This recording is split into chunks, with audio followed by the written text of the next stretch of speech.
Hi, welcome back, everyone. I hope that you will have some confidence in the techniques, uh, perhaps even do things better than I am doing, more efficiently, more elegantly. There's no single way of doing anything in a design world. That's the definition of design. We've said that before.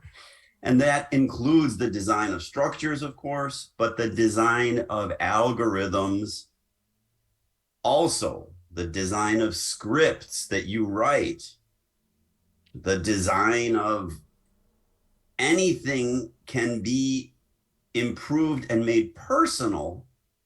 And then you are a designer. That's the definition. What am I talking about? I'm talking about arches, and I am talking about arches that are not just an A frame type of arch, but something more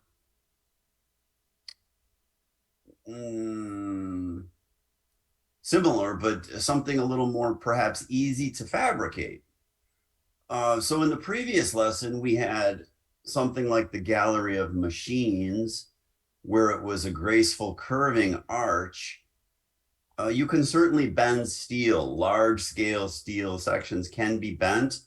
You could also make up these structures from smaller pieces, and that would be called a truss, Truss. However, a real efficient way of creating a huge vaulted space is to use several straight members that are joined with a moment carrying joint. So now flex your fingers, really stiffen your knuckles and push on your fingers. Really stiff, not soft, but really tight. You could feel the bending in your knuckles. So the fingertips will be the hinges that cannot transfer moment. You cannot bend one hand by rotating the other hand. That's impossible. And if you really stiffen your knuckles, you'll feel it as a moment carrying joint. I can call this an elbow just to keep it anthropomorphic, but elbows are typically very, very flexible. I use the word elbow in the presentation today. The idea is it's rigid. Please, if you are an engineering student, don't call that fixed. That drives me completely crazy. And I see that at multiple levels, even through the graduate level. That is not a fixed joint. Terrible, terrible misnomer. A fixed joint does not move at all. That is a rigid joint. It moves a lot, but it does not change its shape. That joint, for instance, on the left elbow, it's 116.57 degrees. Now, we don't have any kind of precision like 116.57, but I'm showing you that it will remain 116.57 even under this enormous load. That is a mathematical model. In real life, it might move a whisker, but it doesn't actually deform a lot even in real life if it is a moment carrying joint. Whereas the angle at the crown could be absolutely anything. I don't capture that angle. I'm not concerned ever with that angle. It's a non-entity for me. I don't care what it is. It could be anything at all. That angle between my fingertips. It's the ones on the knuckles or the elbow, if you're getting bigger, that must remain the same. I hope that makes sense. The other thing I want to mention is you're designing a space. You'll design a space for me today in 45 minutes or so. You will design a space. Yes. How will you identify the geometry of your space? Probably through such key points as I'm doing here. So in other words, the crown might be a key point. That could be based on sports. It could be based on the size of the airplane. If you're washing an airplane, how tall must this be? How wide must this be? Like one of my favorite structures is by my main man, Myron Goldsmith, and it's an airplane hangar. And he made it such that the plane could just barely fit into there. I can't show it to you because I never took the photo myself, but you could find it online. These angles are unusual, right?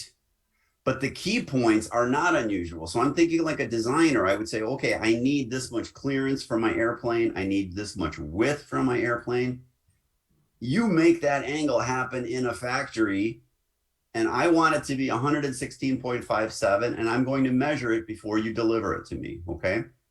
Alternatively, you could say, well, wait, it's really expensive to make a 116.57 degree angle in my factory. But I could do, 135 really easy because it's a 90 and a 45, right? So I could do that in a factory. Can you live with the crown being at 5.9 meters instead of 5.5? So now I'm thinking sort of like a fabricator, right? I might want to control that angle because it might be cheaper to fabricate it in a factory. And typically these are pre-made. Wow, that's a lot of intro for one slide. The point is choose one or the other. You choose either the key points and you live with the angles, or you choose the angles and you live with the key points. You don't choose both. What's next? I have to change slides here. The next thing is already something that I said, the elbow here on the left. The only time we would ever change the angle in an elbow or a knuckle is if you are looking for the moment in that elbow. If you are looking for the unknown moment in that elbow, then you must perturb the angle. So here I drew it as before and after. This is in the book. We will not do this today. It's a little more tricky. Let's do the simpler ones where it's just the external reactions. But if you are looking for the moment itself in the elbow, that's the only time you perturb it. But notice on the other side, and there I drew it as radians, that the elbow on the right remains exactly like it was before during the perturbation that I'm exploring. The last thing I want to say about these slides that are in the book, and they are not our lesson today, is the fact that these huge spans, these huge arches that you've seen in the 19th century in train stations across Europe, in the gallery of machines, these magnificent structures, they work wonderfully if the load is symmetric.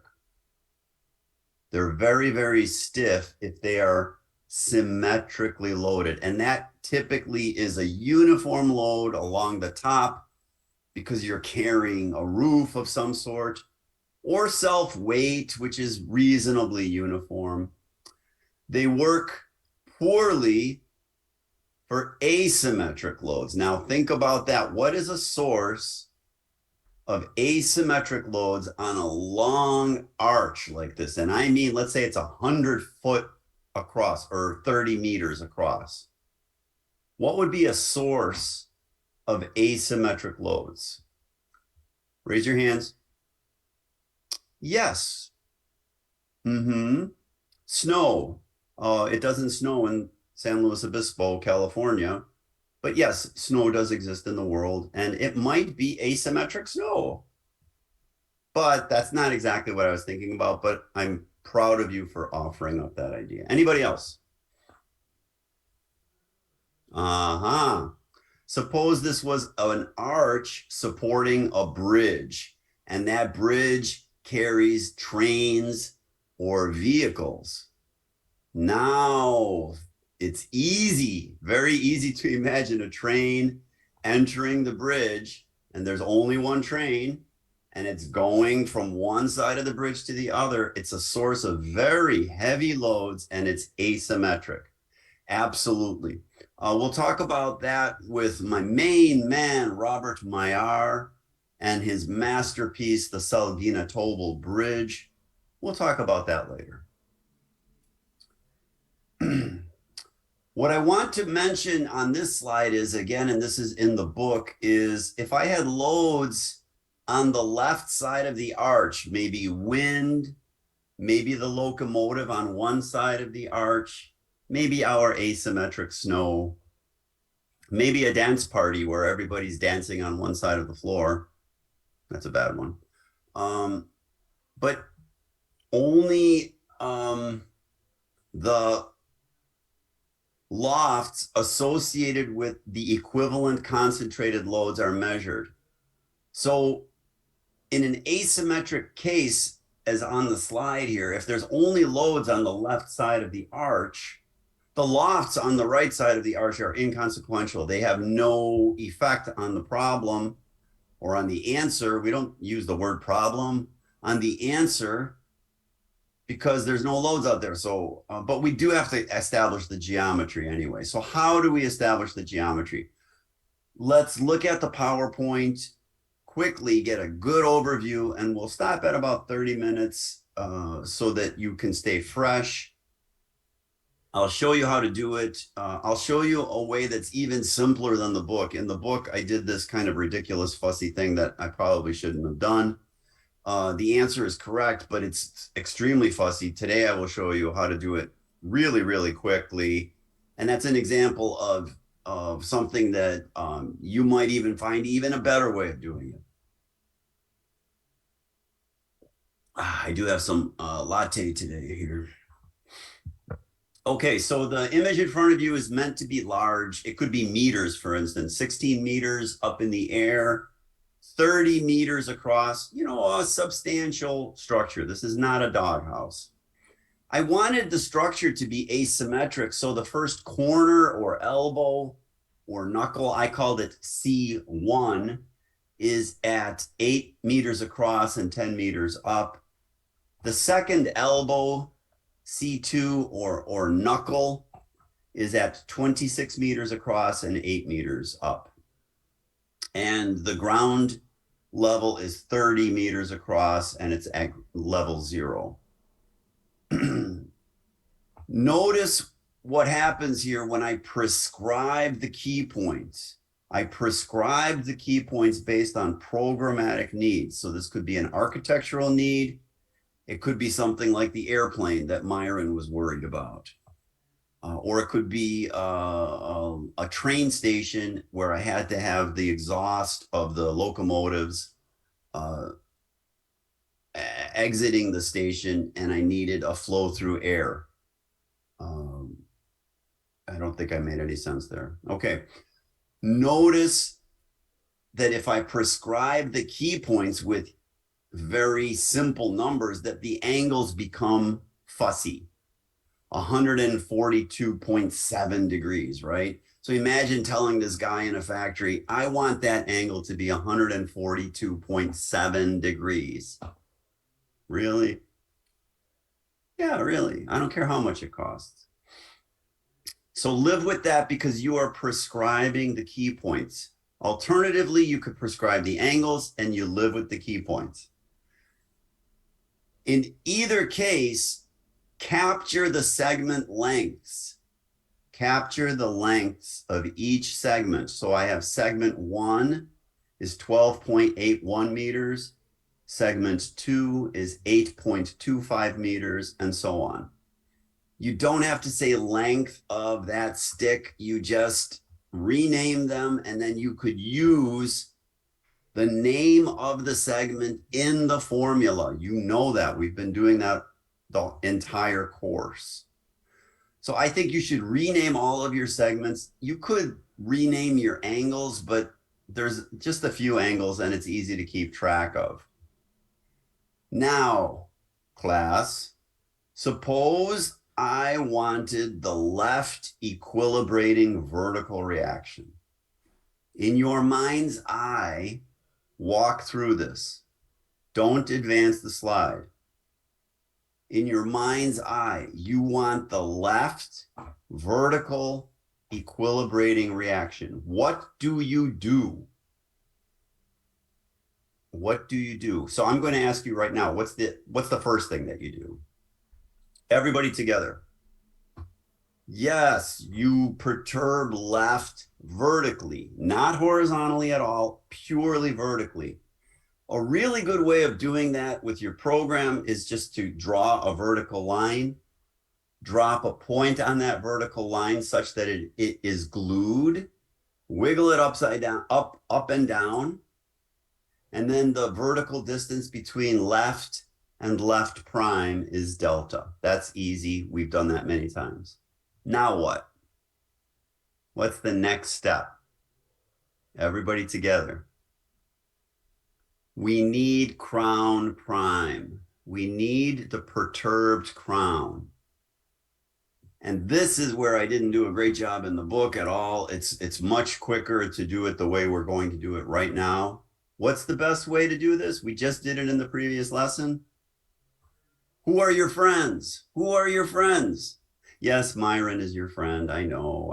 And Tedesco. I'm talking about other friends, mathematical friends. Who are your friends? Chords. Chords are your friends.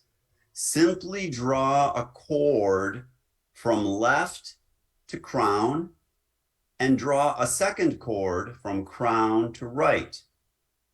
Those two chords will establish the new crown because you will use one circle of radius chord left, and that will be centered on left prime. And then the other circle of radius chord right is centered on the unmoving right support. And where they intersect, what do we say? Boom. We say boom, and that is the crown prime. And it is exactly correct.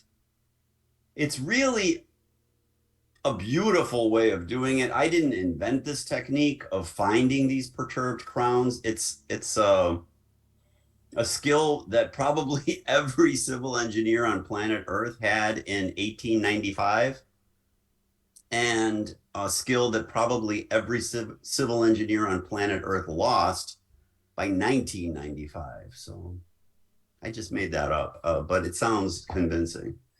And part of the magic of taking a general education course called the Modern Muller Breslau Method is that you get to think like a 19th century designer thinks, in conjunction with a computer that can draw this perfectly, right? So this is exactly what they did, except they didn't use a computer. They used a compass to draw these circles. And I think it's lovely. I mean, there's an aesthetic power to these solutions, which I hope you are appreciating. And, you know, general education courses are meant to be appreciated, right? That you are appreciating art or poetry or music or the Beatles or Muller Breslau. The next thing is maybe not super obvious, so I will just show you two more slides and then we'll jump into the program. How do you find the new elbow? I explained how to find the crown. How do you find the new elbow? And the answer is you use your friends once again, except your friends are different chords. So you need a chord from left to the original elbow, and that is segment 1, exactly. The chord from, let me draw it here. The chord from left to this elbow is segment 1. And the chord from this original elbow to the original crown is segment 2. So you need those chords. Chords are your friends. So let's look at the picture and then we'll punch it out and you're going to say, whoa. You will say, whoa. So I take a circle centered on left prime of radius segment 1. That's my chord from the left to the original elbow. So it has to be the chord from left prime to the new elbow. It's that simple. And then I take another circle, but it's centered on crown prime. Because I don't know where elbow left, the new one, is yet, but I do know where crown prime is. So I make a second circle centered on the crown prime, this one, centered on here. And that radius is segment 3. Segment 2. And where those two intersect, yes, there's a spurious intersection, but where those two intersect, boom, that is the left elbow. And then you do the same thing on the right-hand side. You do 2 more circles, one of them centered on the unmoving right support. And that circle is radius segment 4. And then segment 3 centered on the perturbed crown. Boom, you get the right elbow. I said it just a minute ago, it's a thing of beauty. I also will show you how to check that rigid elbow or rigid knuckle is exactly the same as it was before. It has to be. And that will give you an opportunity for a low, respectful whistle. There's the new elbow. There's the new geometry. It's really pretty quick. And then as the perturbations get small, that is our testing of our program, which my computer science professor friend wants me to do, test my programs. And I said, yep, I wiggled them. And then we'll do the loads, which we will maybe do for the next lesson. So let's look at the solution that I came up with. And I will walk you through how I did it. And again, you might come up with something slightly better, but this is as fast as I think is possible. So here's the original shape. And what I'm looking for are circles centered, circles to establish crown prime. That's the first step. So let's save this as, let's just start all over again. It doesn't take long to generate these things, especially if you've done it a couple thousand times. After 1,000 times, it's really fast. And I still make mistakes even after 1,000 times, but I make fewer mistakes, which is good. Okay, what's the first step? Obviously left is 0, 0. I like to fix these, as you know, because I'm clumsy.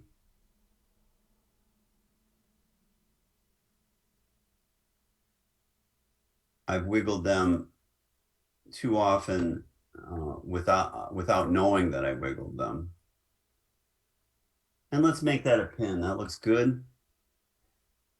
My left elbow, or corner 1, I think I called it corner 1 in the script, in the PowerPoint, excuse me, was at 810. The crown is at 1612. Oops. Crown equals 1612. Let's change the icon to reflect its role as a hinge. We like to use the open circle. The right corner, or the right elbow, is at 26 and 8. C2, C2 is equal to 26.8. And the right support is at 30 and 0. I'll change the icons and then I will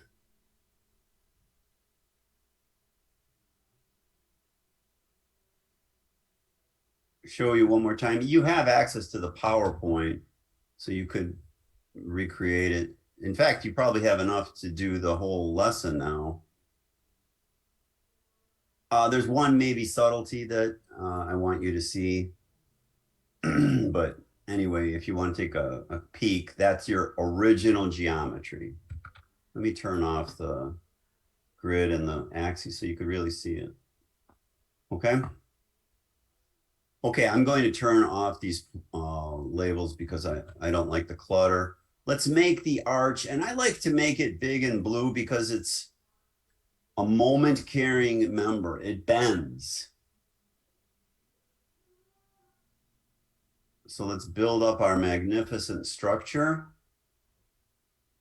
Let's rename them. I like segment 1, segment 2, segment 3, segment 4. If you don't like that, come up with something different. They don't have to be capital. The only thing that has to be capital is the points. Ooh, I think I did an oopsie poopsie there. Undo. Don't you wish life had an undo button? Yes, that would be a nice button.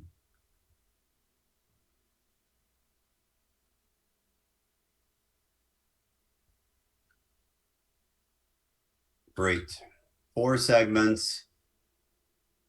I think those are correct from the PowerPoint. I don't have the PowerPoint open. What's next? We need to establish the new crown for a perturbation. I'll draw the vertical left perturbation, but the principles are exactly the same for any perturbation. Let's draw a vertical line through the left support. Let's put a point somewhere on that line. Make sure it's glued before you do anything. I've had near misses like that. Make sure it's glued before you do anything, because you can't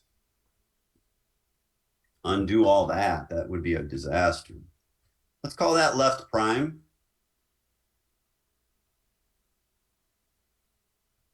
Let's ghost the original one. Okay, now we need what? Your friends. Who are your friends? The chords.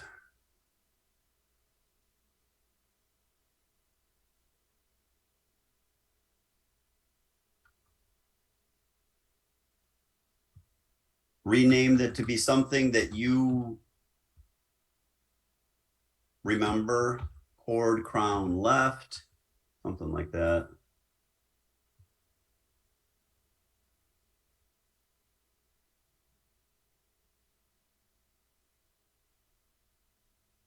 Okay, that looks good. How do I get the new crown? How do I get the new crown? Yeah.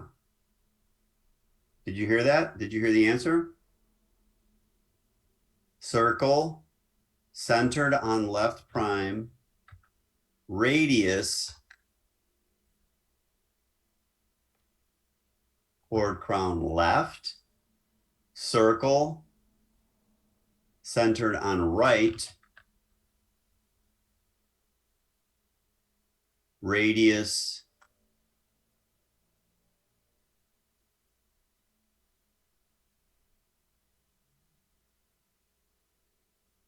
oh, good grief. It's right there. A little sloppy programming there. I'm going to rename that right away because that will drive me nuts. Be consistent. Be consistent. It's probably a good life mantra. Do you see where the crown prime is? What do you have to say to find it? Everybody together? Boom. Let's use the proper icon. Let's ghost the original one so we don't get confused and rename the new one as Crown Prime. If you're checking your work with me, a visual check is sufficient. If you really want those numbers, they're right here. 17.4 in the X direction and 13.46 in the Y direction. Okay. Let's ghost the original structure since we're ghosting.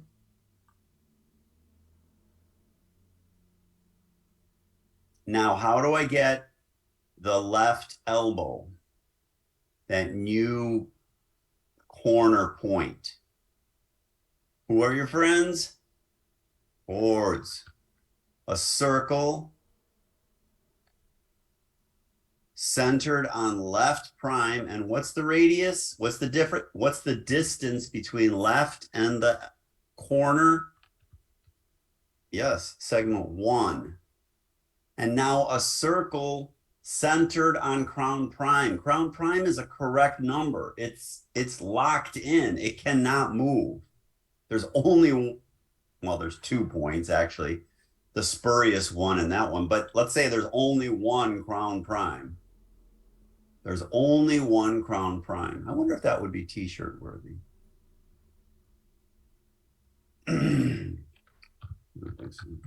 Segment 2, a circle of centered on crown prime of radius segment 2. Boom, I beat you to it. You can see the new corner. Let's call that, this one was C1. Let's call that one C1 prime. You don't have to do that, but it might help your thinking as you are learning the material and as you're showing your engineering friends how cool this course is. You could just pretend like you're super confident, saying, well, yeah, that's, what was that? Oh, yeah, that was the new corner, right?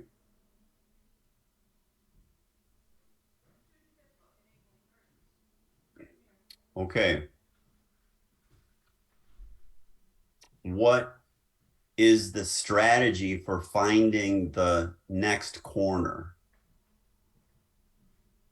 Everybody together, circle, center on right. What is the radius? You could see it right there. What is the radius of the original circle from the right to the corner? It's right there, right in front of you, segment 4. You could see it. So the new corner has to be on this circle. Otherwise, segment 4 stretches. Did you think about that? The new corner has to be on that circle. Otherwise, you have distorted an element, and you're not allowed to distort elements, you know, except in the classic method, but we're post-classic at this point. We're modern. And what's the other circle? The other circle is centered on crown prime. It's a locked in point. And that radius is obviously segment 3. You could see the intersection here. You don't need the spurious point. I don't need no spurious points. I like that. Wow, I was about to say that looks great, but that would have been self-congratulating. We don't self-congratulate. I hear my computer science friend saying, test your program. I could test my program. Woo, that looks great.